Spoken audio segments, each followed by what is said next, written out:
I do think real estate is possibly the best way to get wealthy quickly because you're combining the value of your money, like capital that you're investing, with hopefully a lot of skill that you bring to the table in terms of interpersonal skill and knowledge of your market and knowledge of like the financial system. So it's like a job and an investment all in one.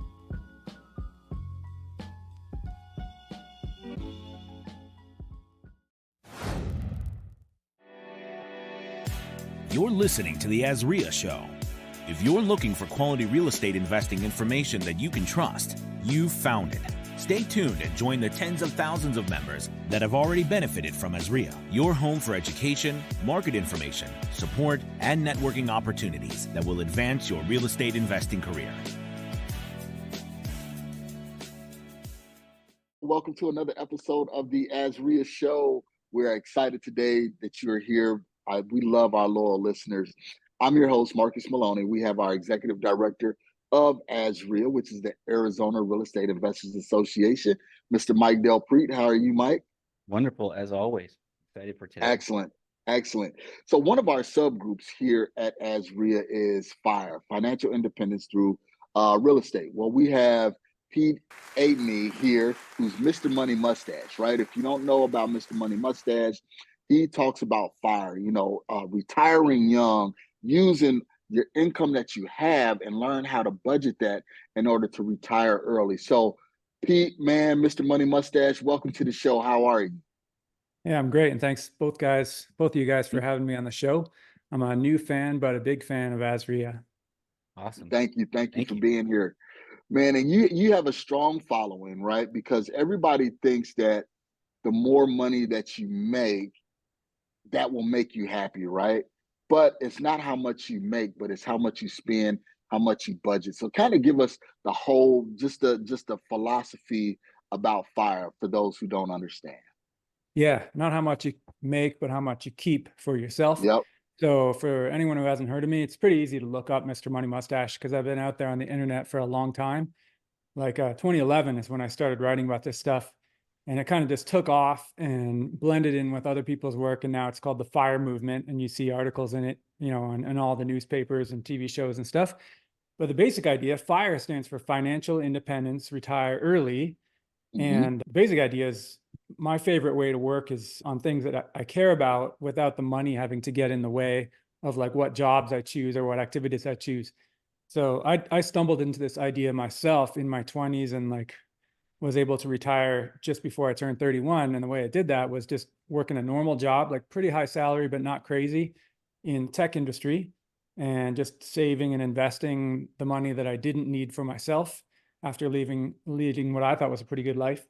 And at a certain point, once you have enough, then just the passive income from those investments, whether they're stocks or in AZREIA's case, rental houses or things like that, is enough to pay for your daily living. And then you don't really need to earn any more money. And that's great because it takes the pressure off. And as long as you haven't overspent, it can happen to anybody at almost any level of income. And that's what I've been preaching and teaching about for these last way too many years, is just how to get other people off the treadmill of consumption so that they can trade their money for freedom instead. Well said. Excellent. Yeah, I mean, if I could touch on that, that's one of our slogans here is, empowering investors one property at a time, right? Looking at social media, looking at other successful investors. A big question that always happens is, how many houses do you own? How many doors do you have, right? And people always want to know that number. And first I fell into that, right? Now, I was just writing something down yesterday. It was like, I got into real estate because I went to every single basketball practice, game that my son had for 9 years straight, and I never missed one. That's my claim. So if you're asking me how many houses I have, that's how many houses, you know what I'm saying? Yeah, and enough. Yeah, and I don't have 1,000 doors. I don't have 500 doors. You know what I'm saying? But I lived kind of what you preach and teach that way, and it allowed me to have that. So I'm excited, man. So if you're listening, let's dive in, man. Marcus, I know you got some questions. Ready to go. Absolutely. So just real quick, I know, and a lot of people, some people may have never heard of this, or they may think of Parkinson's law as something else, right? But Parkinson's law is basically the more money that you make, the more you spend. And a lot of people fall into that trap. So, Pete, how do we not fall into that trap? How do you work around, okay, hey, you know what? I was making $60,000. Now I'm making $100,000. I can go and buy, a new Benz or a new Range Rover or something like that. How do you be disciplined enough not to spend more when you make more? Yeah. Oh man, there's so many different ways to answer that question. So for me, as a young guy, part of it is that I grew up in a less wealthy family. So everything was impressive to me. Like even just having like a high quality used car, which is, I bought my first one after I graduated from university. And I was like, man, I'm living so large now. And I didn't even know what I was missing, and then I was moved into these higher and higher jobs. And I saw my coworkers showing up with bigger BMWs. And, one guy had a horse Hmm. ranch and a 6-wheel pickup truck that he would drive like all the way from the ranch into work at his job at a software company. I'm like, this doesn't really make sense. Like these guys are Right. spending $50,000 a year on their transportation, and I'm spending, one or 2,000. And I was biking to work too, because I care about living close to work and not wasting my time on the road. So Hmm. I naturally like to optimize these things. So that's one answer, is just basically don't even look at what other people are doing.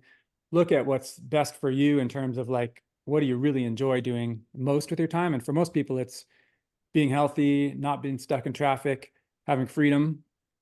That's like the Hmm. fundamentals. But if you want to get into a number system, which is also a nice way I like to teach this, is it doesn't really matter how much you make or how much you spend exactly. What matters is the percentage of your income that you get to keep.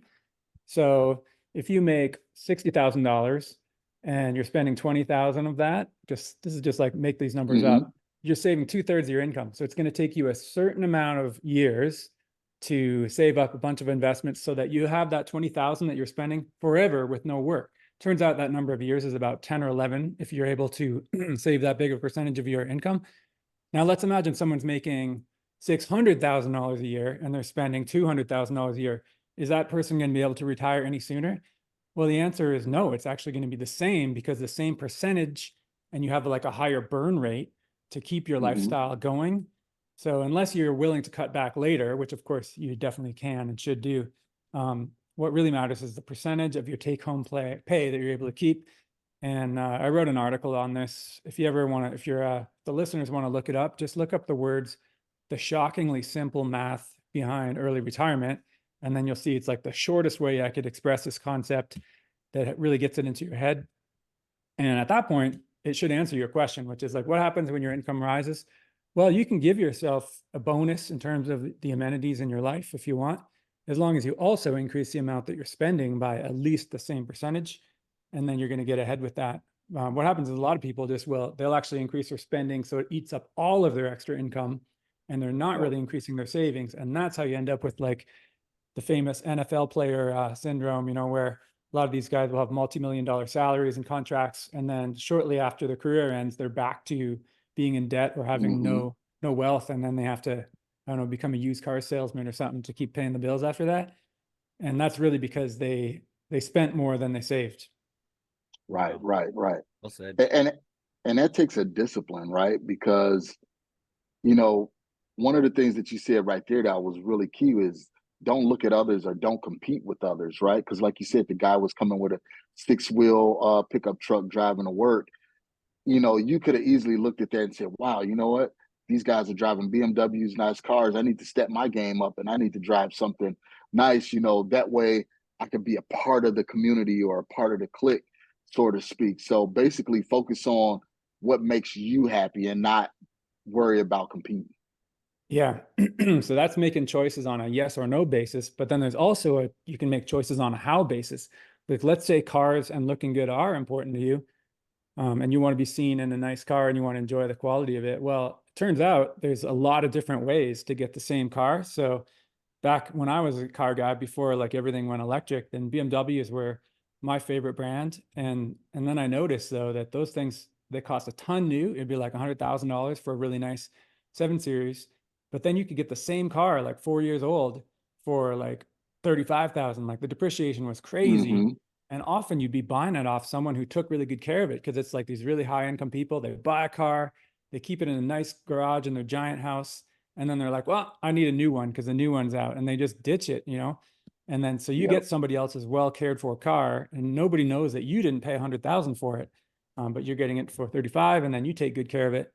And so the exact same result, which is you having a nice car, can cost you 100 grand or, 35, 40 grand, just by understanding how to meet those needs. So I'm all about that too. Like, I like nice houses.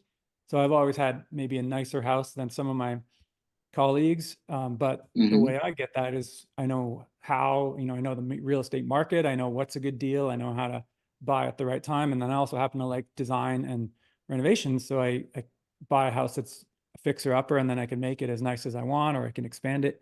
So I might end up with like, $1 million house that I only spent half of that on. Whereas if I didn't have the Hmm. skill on how to meet my housing desires, I would have to spend $1 million on what I want to live in. Okay. Okay. Awesome, man. So So so we have Tracy Royce here who does the fire. So you started the fire movement. Is that, Well, I forgive me if didn't, I don't. yeah, I didn't start it. Like, I didn't Okay. say, okay, it shall be called the fire movement. All I knew is I just started writing in Got it. 2011, and my blog took off a lot faster than I expected. So within a couple of years, it was reaching millions of people.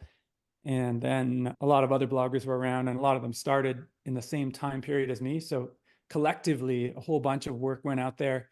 I didn't really use the word fire so much. I like the Okay. old fashioned word retirement. So I just call it early retirement, because like it kind of shocks people into being like, what, mhm. retirement? You're supposed to be old for that.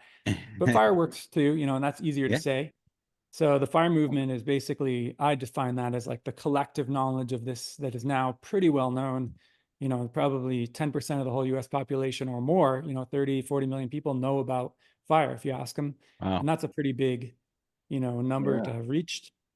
And I was So just one of the early popular practitioners of it. awesome, man. So now we briefly before we started, we were talking about real estate. So someone that's new that wants to jump into real estate, but they really don't have that financial perspective yet, or behind them as they go into this world. Any advice where to start or what they should be doing?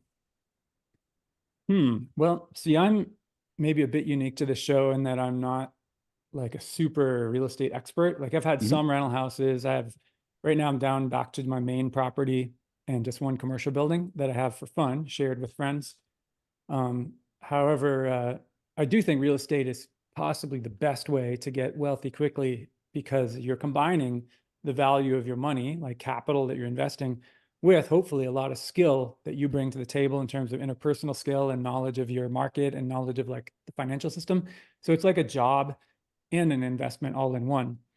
So all I can say is get the skills. And I've been to some AZREIA presentations, and they're a great place, because there's people, including yourself, went up on the stage, and then you just like do this fire hose of knowledge that gets people ahead a lot faster. So that'll help people stop. They'll get into it without making huge mistakes, with like a naive Mhm. person would do. And then secondly, if you combine that with fire movement stuff, which is my perspective, and that's how to do things efficiently and how to keep your hard-earned winnings, or sometimes it's easy earned winnings, and those are actually the most dangerous, because you're like, hey, I just made $60,000, and then you blow it on something, whereas that Yeah. could have been a massive chunk of freedom that could fund your next investment Mhm. and pay off like forever. So yeah, I would say work hard to make these real estate profits, but then once you got them, be really shrewd with them. Like, make sure that Yep. they're going to more investment, not getting wasted. And furthermore, Right. make sure you have an end game rather than just more houses and more income, because you can grind as much as you want as long as you enjoy it, but you should also know what other options are available to you, which is complete freedom. And that's what I Mhm. try to preach to people, because I know people have better lives if they enjoy their work, but they also have a huge amount of choices of the work they take on. Awesome. So Pete, let me ask you this, right? Because you got two, let's just say you got two thoughts here, right? You have the college student that's coming out of college, right? And they just now getting that first job where they're making substantial amount of income. And then you have the older population, and I'm gonna talk to myself, got a lot of gray hairs, right? That are already Mhm. kind of set in our ways, and yeah, and we've already made some of those mistakes, of buying a big car, buying a nice house, and now we're living paycheck to paycheck. I want to talk to both of those populations, right? So let's start with the younger population, what can they do getting out of college, getting that first job? What's some of the steps that they should take so they can start working towards early retirement? Yeah, well, the answer is probably the same for both the younger and the older people. Okay. But a lot of times when you're younger in your life, you have some easier choices to make, because if you're not already married with kids on the go and stuff, then the choices only affect you, which is really nice. Some people might want to Hmm. choose to live in a smaller apartment for the first years of their career so they can save more. And my big thing is not like thinking of your time as valuable and your money, not just money. Like a lot of people just focus Right. on that. So for example, a lot of people will think I'm going to get a house that's like only, in quotation marks, like 40-minute drive to work. And that's like huge. Like if you think about the value of that 40 minutes of time times two every day that you drive to work, you're Hmm. actually burning like hundreds of thousands of dollars of time, plus the expense of all that driving and gas and Right. everything. So I always encourage people to like optimize their life so you're not wasting a lot of time and you're getting multiple things done at once. Like live close to work if you have to go to an in-person job. Okay.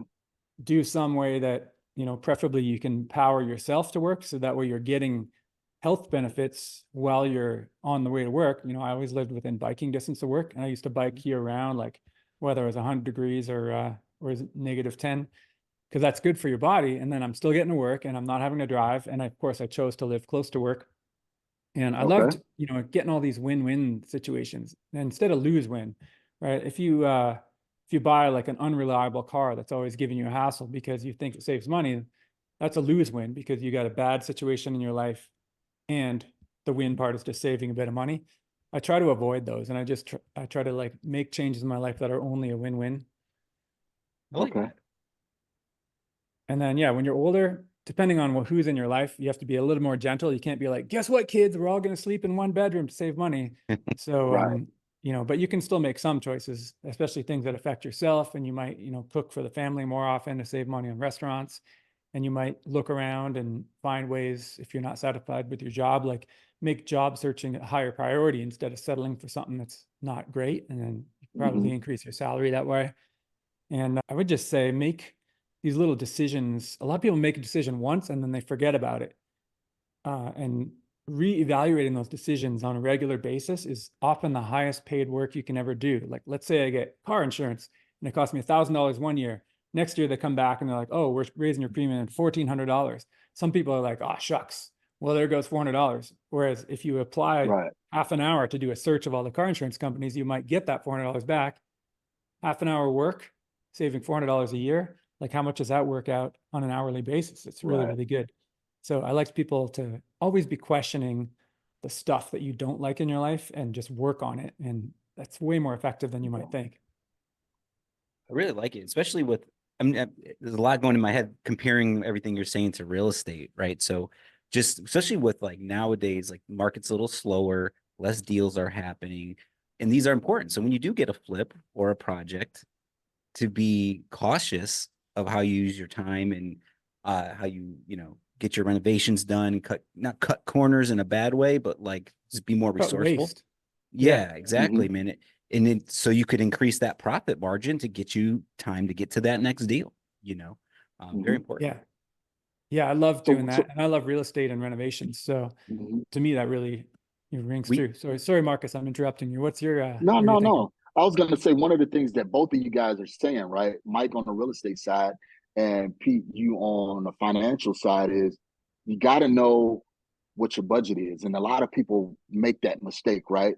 They just say, all right, I'm making $70,000 a year, but they don't know exactly where that $70,000 a year is going. How much is going Mhm. towards cable? How much is going towards gas? How much is going towards food? And where can you kind of minimize those things, those over expenses? And the same thing with you, Mike, when you're doing a renovation on the property, you're not going to go out and get, you know, marble floors when you can get ceramic floors that look like marble for a fraction of the cost. So it's knowing Yeah, those budgets. And that's one of the things that a lot of people fail to do is sit down and really look at their budget and analyze their budget. So Pete, how important is that? You know, how important was it for you when you took the steps to retire early? Yeah. I didn't really I never did a budget type thing, even though that is really valuable for a lot of people. Because for me, I was a natural optimizer. And for me, I think this is why my blog articles, or I have like a newsletter, a boot camp email series you can sign up for now too. It's free, of course. But the idea is there's a good ideas in all areas of life. And it's good to learn from people who are good at those particular things. So if I want to get good at rental houses, I could either just stumble in and buy just the first house I see for sale, or I can learn about it by studying AZREIA materials and books and stuff. And then I'm going to make a much better choice in that one area of real estate. Well, when it comes to spending, there's also best ways to handle all your spending. Like, how do you buy a house for your family that is most effective without wasting a lot of money on it? And like, how do I run my house so I don't have to spend as much on utilities? How do I get to work at a minimum cost and maximum health, like we talked about earlier? And if you think about all these different areas of life, like food and, you know, all the costs of life, but also the things that make life better, and you learn from people who are good at those particular things. And that's what my writing has tried to address, is like all the areas of life, including right down to like nutrition and health and fitness and all this stuff. Then you learn, it's basically like reading a book on every subject that you're interested in and get better at all those subjects. And then what happens is all your spending just kind of drops because you're better at making choices in all these areas of life.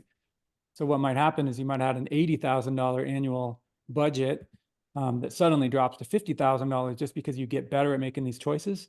And then guess what happens to that $30,000 that you freed up? Like, it can go directly into your investments, which cuts your mandatory work career. It might cut decades off of how long you have to work until you're financially free. Excellent, excellent, excellent. So what are you doing these days? So you're in Colorado. What's your life look like now? Yeah, well, so I like to describe this as experiments. Like, everything I do in life now is try something new and see what I get out of it and see if I enjoy it and see if I can make my life better. So I just got back from an Arizona experiment, which is how we met. And I spent 4 months in Tempe checking out this new neighborhood apartment complex called Yes, I Cul-de-sac, want to know about that. because I really like the project and I really support the work that the people are doing there. So that was, on a personal level, that was fun for me, just because I got to go to a nice new place and have a warm weather for the winter and meet a bunch of new people. But that's kind of what I do with the rest of my time too. Like, you know, I go on projects, I start projects with friends. They're often involving construction because that's my favorite thing to do. But, you know, trips, I've been raising a boy for the last 18 years. So that project is almost done. That was a successful experiment with my, yeah. So you were asking about the cul-de-sac neighborhood as well? Yes. Well, you brought up before we go into that, most importantly, family, right? Your son, you said he's almost 18, you said? Yeah. Or 13? 18. 18. How have you implemented FIRE, mentality with your son? Did he just ignore it, or did he take it on? Because, teenagers, and how'd that work out? Yeah, it's a great question. And first of all, FIRE, like having children, which turned out to be one child, was the main reason that my former wife and I, at the time, we decided to make sure that we were financially independent before he was even born. And that's because we wanted to both be able to devote our primary, the best parts of our energy to parenting. And then we wanted to still have like our work projects and our side businesses that we didn't really need the money from, but we both really like creativity and still do. So parenting first, family first, and then money making and adult stuff second. And that worked out really well because, like you said, with being able to be at every one of your kids' games, I was also able to be with my son every day of his life. And we've done all these things together, helped us learn, helped his education a lot, because I was able to share and teach him so much. And, we just go out for walks in nature every day. And we've been on so many trips. We used to spend every summer back in the homeland of Canada for like a month or two back with the grandparents and my siblings and everything. And we never could have done that if we had jobs, because we wouldn't have nearly enough vacation time. So that was really the best reason for me, the early retirement. But even now that he doesn't need me as much as a dad, I still am finding way too much stuff to do. And I can't even imagine what I would do if I had a job. But then you asked, like, did that affect him for his upbringing? And I would say, yeah, like he kind of soaked up these principles of not wanting to waste and understanding, like we still have I'm trying not to create like a rich kid lifestyle for him, but he kind of knows that there's money in the background. and I'm trying not to make it like ruin things. Yeah. But at the same time, he is very purposeful and not wasting money, which is great. However, he did kind of see through the system, and he realized like, hey, this school system is kind of just contrived. Why don't I just skip ahead to learning all this stuff myself and then doing my own, starting my own business? Why would I work for somebody else? So it's kind of interesting Amazing. that, he saw through the system so much that I couldn't even get him to do like regular college, which I kind of wish he was doing. Okay. So, but he's, he is seeing other benefits from this independent mindedness. We want our kids yeah. to go to college because we feel it's the safe way. Because I do too. My son doesn't want to go to college. He wants to don't even know right yet. Yeah. So it's like, but yeah, deep down you're like, go to college, because it's like a structured path. But, Yeah. I don't feel it's a safe way. Like it is for regular people for sure. Like if you need to get a job where the college degree is going to help you get the job. And I think of that as like a little bit of the East Coast stereotype, like if you have a Harvard degree, then you can get in at like the big Wall Street financial firm and all this stuff. For us, it's no worry. Like I know that it's easy to make money in this country in so many different ways. And we have like the backup system where I could just create a job for him if I wanted to, like managing a rental house or whatever. And so he's going to be able to support himself. But I think college has the value of just like you get thrown in this big soup of different personalities and you meet a bunch of people who are probably your lifelong friends. And to be honest, there's just like a lot of inconvenience you have to go through in college because stuff is uncomfortable. You might not like the food, you might not like your roommates or the professors. And those are good experiences to go through. You have to go through a bunch of crappy stuff, I think, in order to appreciate the rest of life. If everything's always perfect and convenient and you only deal with reasonable people, then what happens when you run into some unreasonable people?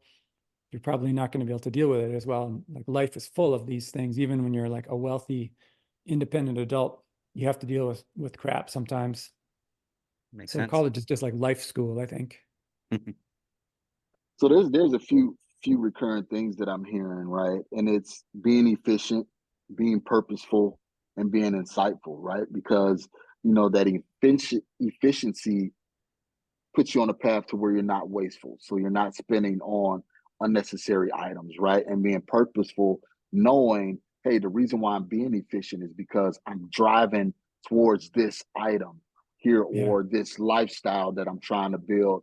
And then the insight to know, hey, I'm being purposeful, and which is driving my efficiency. So guys, you all that are listening, it's not about, cutting.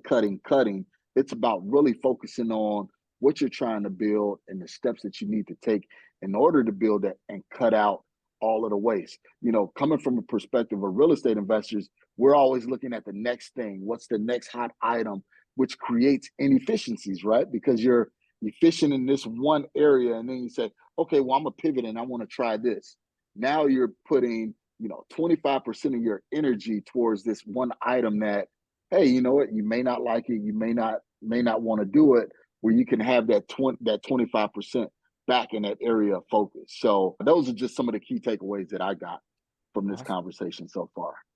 Yeah, I like that. And I always encourage people not to think of cutting, and instead you're making improvements in your life, which is like, you can think of that as investing or improving. So I don't know, like there's just so many things. Like, you could say I'm cutting out my car so I'm not driving to work, but instead I could say I'm investing in a better location where I don't have to drive a car to work. And I'm investing in a bike and the skills to ride a bike so I can, I can have this like fitness into my older age, to my middle ages. Investing in my health. Yeah. And that's like that's not really cutting. So yeah, there's always, and even like if you're doing stuff that's expensive as a family, like I like to pick on Disney as a stereotypical thing. Like Disney's a beautiful place for a lot of people, but you can easily spend like 10 grand taking your family to Disney. And what if there's other ways that you can have great experiences for your kids that aren't just like a theme park, especially if you're still trying to build your wealth? And it turns out there's lots of stuff you can do that's going to give your kids just as good memories or better that isn't as expensive as Disney. It might just take a little bit more skill, right? Like you might, okay, I'm going to take a road trip that takes us through all these canyons and caves and hiking places, and I'm going to teach my kids about nature and camping. And I might spend $2,000 on that trip that produces, more interesting memories More than a memories. trip to Yeah. Disney. So that's not a cut. That's just an investment in more energy and research as a parent to create new experiences for my family. Love it. Yep. And I Yep. think now is more than ever, man, like with shrinkflation, and I guess that's what it's called, like going Yeah. out to eat, like you gotta, I've been at home a lot more cooking. I think the food's better. You're getting less for your money out there. I mean, I think this is the perfect time to do all this, man. Yeah. I don't And know. even if you don't have to, like, Yeah. in our situation in life, we can still afford to go out to restaurants whenever we want, but I still only do it for special occasions because the food's Yeah. better at home. And more importantly, like I'm 49 years old and I don't want to look like I'm 80 years old from eating these like restaurant food is not very good for you. Even at an expensive True. restaurant, it's just packed with so much stuff to make it taste amazing that you end up Mm-hmm. overeating and then you're like drinking Yep. cocktails and they try to push dessert on you.